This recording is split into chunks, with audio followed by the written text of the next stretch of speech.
Bismillahirrahmanirrahim. Apa kabar semua? Sehat-sehat selalu hari ini. Semoga bisa merayakan Idul Fitri bagi yang merayakan dengan kelihatan bisa merayakan dengan keluarga. Oke teman, saya memang sering bikin konten pas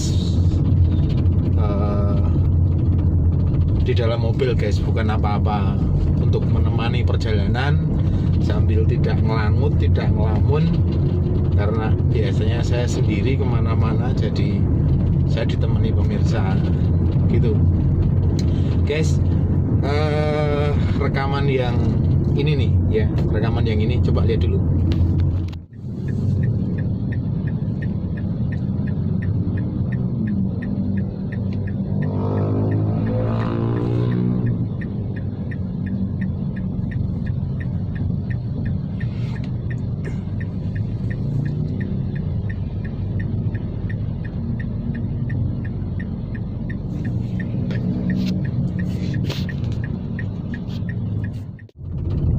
Oke, udah dilihat ya.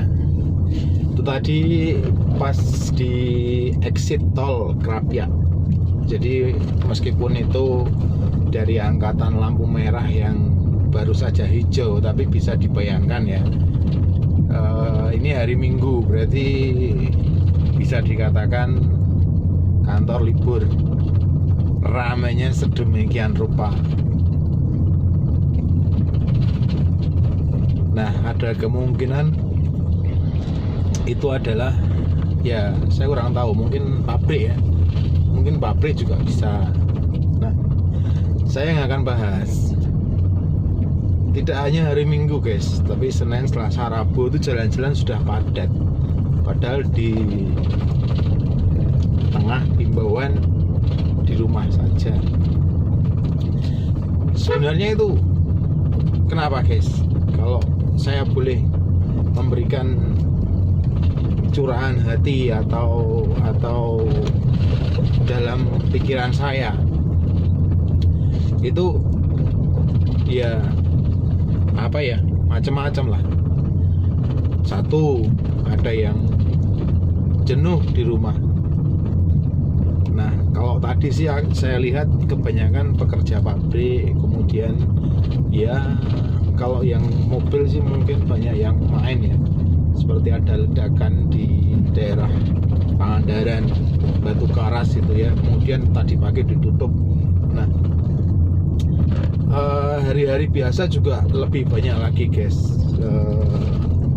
orang-orang yang hilir mudik tanpa menghiraukan.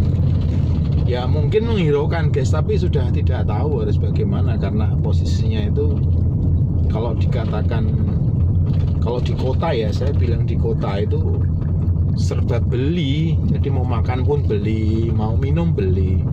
Bahkan kalau di terminal tuh mau kencing aja duit 2.000 gitu. Nah, sebenarnya apa ya, pengendalian wabah ini seperti apa ya, saya sendiri juga bingung ya. Idul Fitri dilarang, tapi kemarin akhir tahun baru itu losdol. Jadi saya pun ke Jakarta waktu itu. Saya ke Jakarta 2 kali. Itu jalanan penuh guys, penuh dari apa? Tol itu Trans Jawa itu dari Jakarta sampai saya pulang Semarang itu penuh.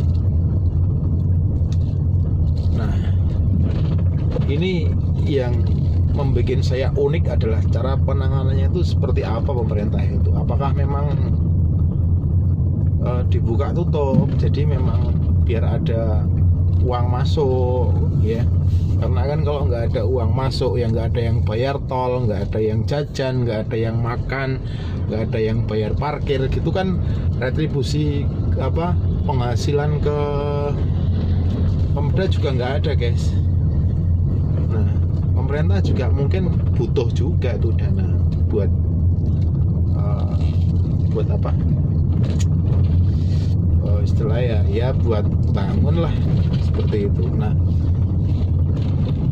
sebenarnya kalau dari kacamata saya, nggak tahu para sahabat-sahabatku setuju atau enggak. mereka itu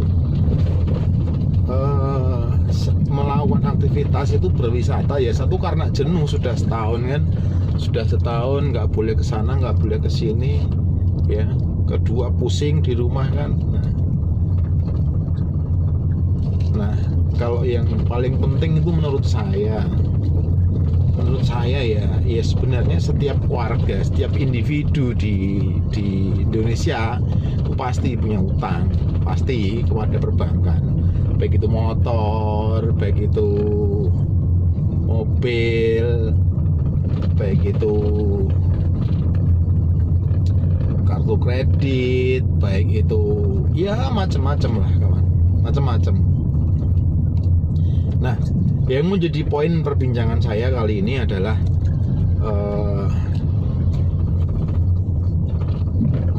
mereka harus membayar bunga dalam jumlah tertentu kepada pihak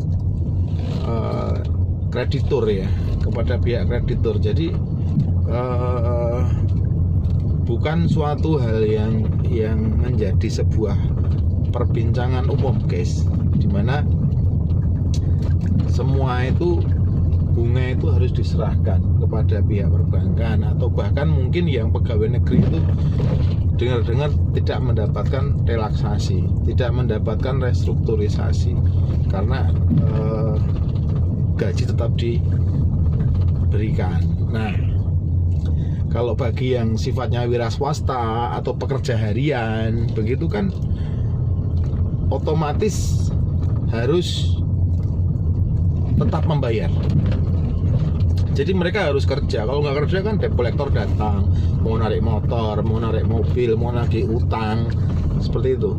Mau nggak mau, karena kan kebanyakan mereka juga info dari kuping ke kuping, bukan mulut ke mulut.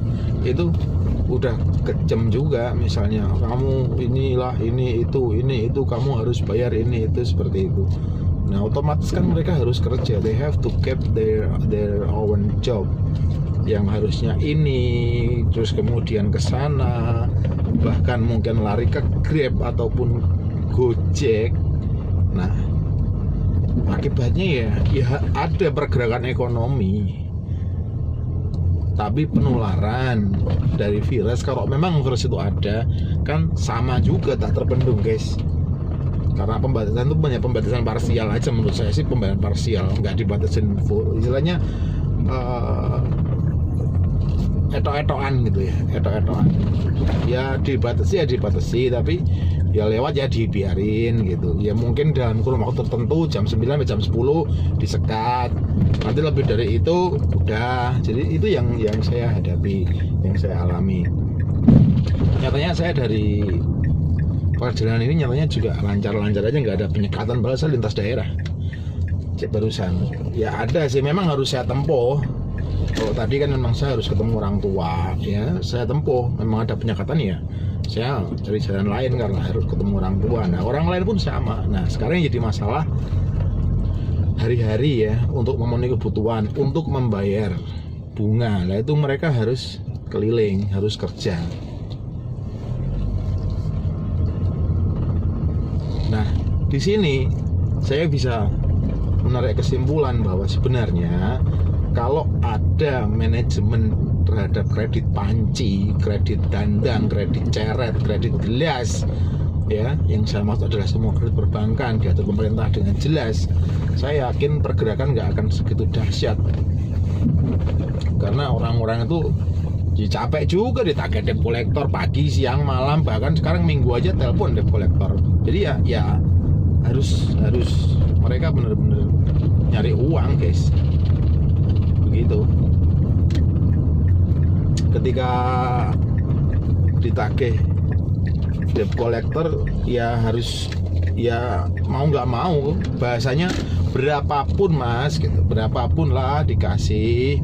Untuk apa, untuk setoran bank ya, misalnya tagihan 5 juta ya dikasih 1 juta begitu. Itu untuk pantas-pantasnya ya, padahal untuk hari-hari gini uang 1 juta 2 juta itu berarti banget.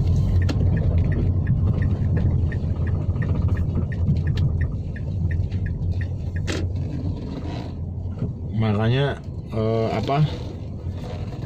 sebenarnya kalau aturan tentang kredit panci itu diterapkan, saya yakin pergerakan dari pemerintah, pergerakan dari rakyat itu nggak sedemikian hebat seperti ini. Jadi misalnya ada di survei itu misalnya kan golongan pekerjaan ini boleh ditagih kan, misalnya kebutuhan pokok kan, misalnya angkutan juga kebutuhan pokok bla bla bla bla boleh ditagih. Terus kebutuhan sekunder nanti dulu, kebutuhan tersier sebentar. Nah seperti itu.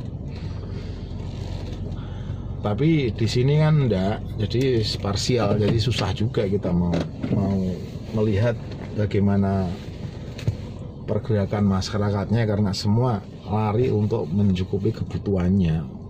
Mungkin tidak mencukupi kebutuhannya, tapi lebih ke arah membayar bunga motor, bunga mobil, bunga KPR seperti itu.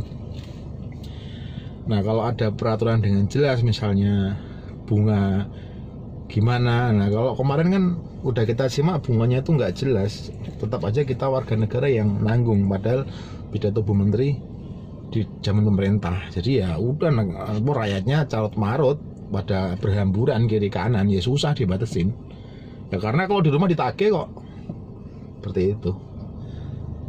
Oke guys, saya udah sampai tujuan. Terima kasih sudah menemani ya. Jangan bosan mendengar suara saya. Makasih. Assalamualaikum warahmatullahi wabarakatuh.